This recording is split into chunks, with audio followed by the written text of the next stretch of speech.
How to scalp cards. The only thing you need to know is like the famous TikTok, we're doubling it and giving it to the next person, except the only thing we're doubling is the price. Moving on, pop quiz. What is it called when you take $500 for the cards from a store and resell it for $1,000? The answer? $1,000 profit. I never said I paid for the cards. Keep up. Moving on, boxing. There's a lot of 6 to 8 year olds out there. You gotta know how to take them out. Their head is at hip level. I find it best, you can usually get off an accidental hit right here using your hip. Obviously, I'm kidding, of course. The power comes from the hip when you're striking. Any questions? What's your favorite Pokemon? What's Pokemon? Just like annoying people at a comedy show, I thought this whole thing was pretty funny until it became personal. And now I don't. What I'm referring to is the Pokemon scalping epidemic, at least the second one I've witnessed. You see, my town has a population of about 2 people, and I never understood why.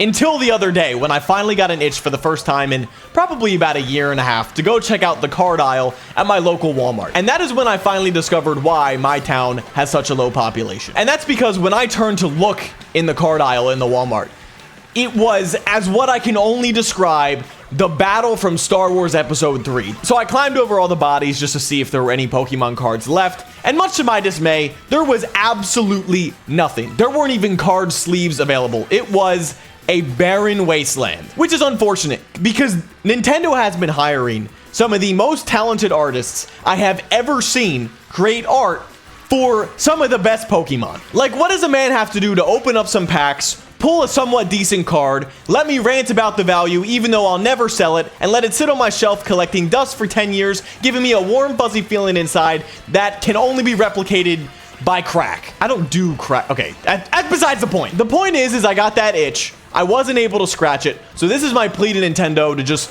start reprinting old scalped sets from like 2020 just to remind everyone that you're not safe and cards aren't real. With that being said, I'm selling this Fire Energy card for $1 million, so please contact me.